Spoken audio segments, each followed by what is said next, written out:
Hi there, it's Paulie here.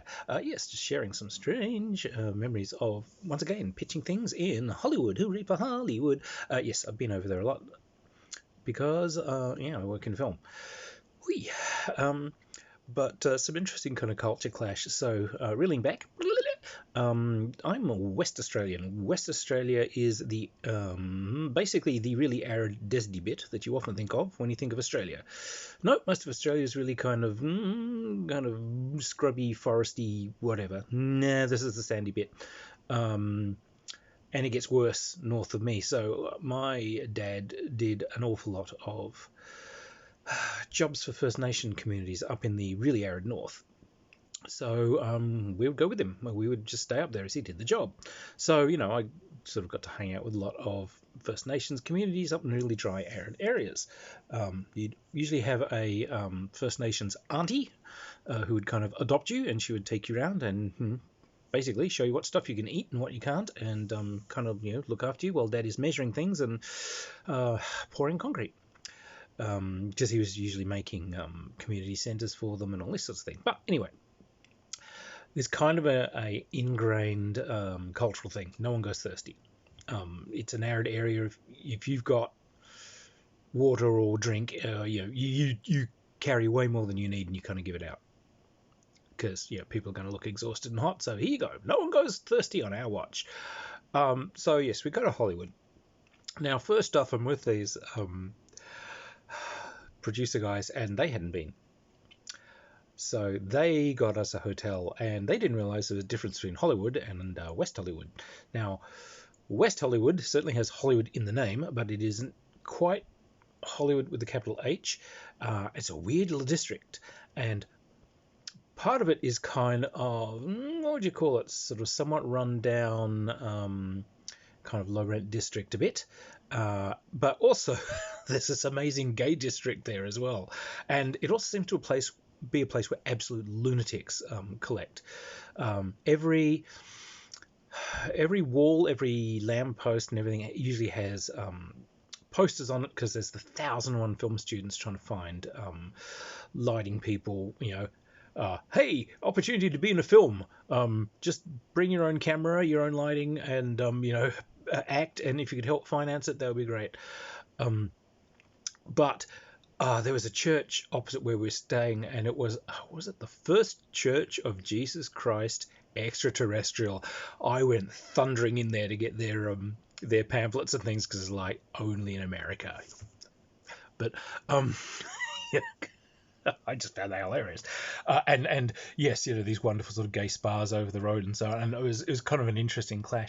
But I sort of these producers slung a bunch of money at me and said, "Oh, could you get some supplies? You kind of know the States. Can you just go down and get some supplies and things?" Okay, so I've been given some money, and so I just went down and I bought. Oh, we're going to be here for a while, and it's really hot.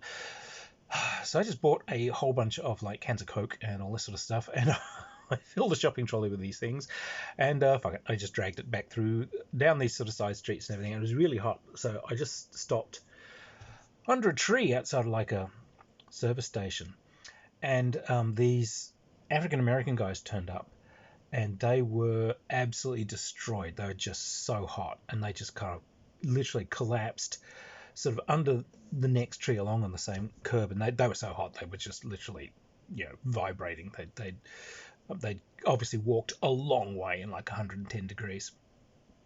Now, I was wearing a t-shirt for a wonderful online comic by Max Cannon called Red Meat, and yes, a brilliant comic. This is one of my favourite shirts. It was a glow-in-the-dark one, and it sort of has a Bug-Eyed Earl, who's this kind of bald guy. He's kind of looking at the camera, sweating. Ooh. And behind him, this is kind of Aztec skull floating there with all these sort of radiating lines of power and force around it, and the guy's just saying, "Is it still there?"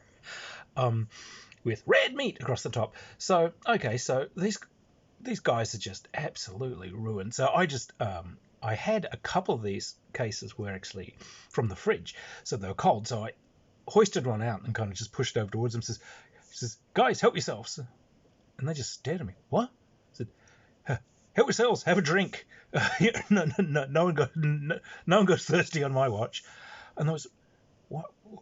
Wow, where are you from? And it's like, where's that accent from? Oh, I'm from West Australia. Yes, I live in a far off desert place, and somehow I've ended up here. Wow, y'all come a long way. Wow. So we can. Okay, so there's drinking, and I start telling them jokes, and then they tell me some good ones, and we're just sitting there back and forth, and they sort of pointed out my T-shirt. Says, "Wow, red meat." Says, "You don't pull any punches, huh?" What? Oh, I see, red meat. Yes, it's not quite that kind of red meat, but sure, it's a red meat. So they were just overjoyed. Said, "Wow, you staying here for a while?" I said, "Yeah, okay. In this hood, you are made. What? Your family in this hood. Anyone gives you any trouble, you tell them you're made. Your name is Red Meat." I said, "Oh, okay, fine." What I hadn't quite picked up, because I come from a strange and peaceful place. Yeah, these are serious gangbangers, and they've just adopted me as their best friend on earth because I was just like Australian at them. So that was kind of a funny stay, because for the rest of the time there are all these kind of like serious gangsters hovering around the place, but every time I go past, it's, "Whoa, red meat!" So I'd be coming back from like a meeting, and someone from a film company would be dropping me off, and there's all these people, "Woo, red meat!" I said, "Who the hell are they?" I said, "Apparently that's my posse. That is my crew." I don't know. I can understand about 1 word and 4, but they were actually nice guys. They were great. Perfectly fine. You ought to go up north and see some of the people hanging around the pub outside there. But it was a weird trip. I'd been there actually just before.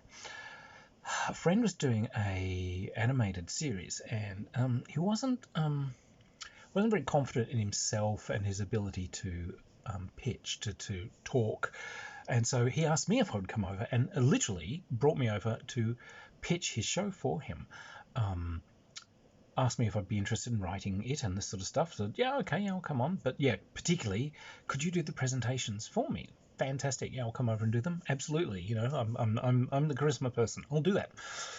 So I came over. Now, the first thing was when I turned up, their senior animator, he was just an absolute ruin. He was actually an old friend of mine, but he was looking like very tense.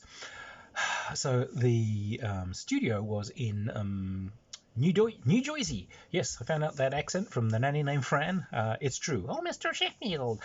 But this friend had been in California, and he had been asked to join this East Coast studios. He's driven across the country. Yeah. He was going through, I think it was Tennessee, and he got pulled over for nothing in particular, like, going 35 in a 30 zone or whatever. And as he said, honest to God, he got pulled over by the huge, fat country sheriff with the mirror shades and the lemon squeezer hat. Sidebar, don't wear those. Yeah, so he winds the window down and says, well, what seems to be the problem, officer? And this guy says, "You're a city boy, ain't you?" So they just decided to fuck with this guy, this animator, just to cause him as much trouble as possible, because he was an out-of-towner and clearly, from California. So they don't have to give you just write out a ticket. They can actually essentially say the judge has to give you a ticket. So they put him in lockup. They threw him in jail, the county jail, on a Friday night. He gets to stay there all weekend until Monday morning when court's in, when the judge can, give him a ticket. So as he said, he was in a cell with a 9-foot-tall behemoth with the name of Bubba. And he said he spent the entire weekend telling funny stories to Bubba because he really wanted Bubba laughing and not thinking, well, I wonder if there's any other way I could stay entertained.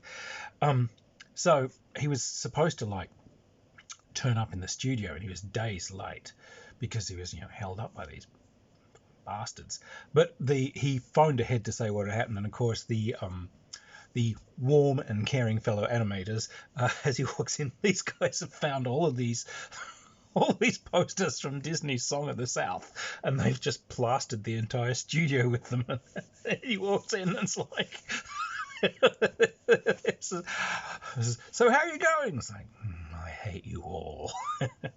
But anyway, they've done this this very strange little science fiction thing, and off we went to pitch it.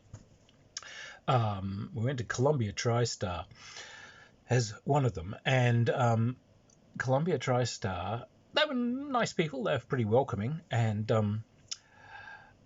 interesting lot, actually. But Starship Troopers, they had the staff premiere for Starship Troopers on like the day, or the evening of the day we'd met them. So they said, "Oh, do you want to come to the premiere?" I said, "Starship Troopers? Yeah, hell yeah!" Read that book. Kind of fashy, but what the hell? Everyone loves the bugs and the bugs and the powered armor. So yeah, I went to see it, and that was hilarious because, as you all know, the Starship Troopers movie has absolutely nothing in common with the novel at all.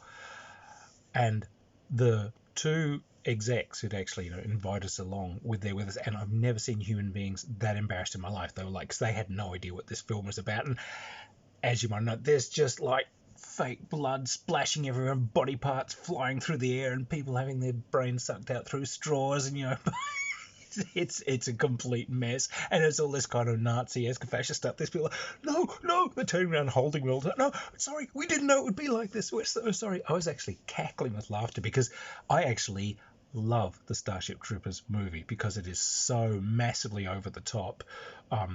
It is just, it's a comedy riot, and it is a wonderful, actually kind of an anti-fascist piece because it's reductio ad absurdum. It cranked up the notch so high to show that, yeah, this is the nightmare. Would you like to know more? But these guys were just about in tears. They were so embarrassed. And it's like, I don't know what was funnier, the movie or with these guys like, no, oh God, oh please no, please don't hate us. Oh my God. We actually I've never seen people apologize for their own film before. Oh, the poor dears. So yes, Hollywood, a strange and wacky place. So anyway, film pitching fun.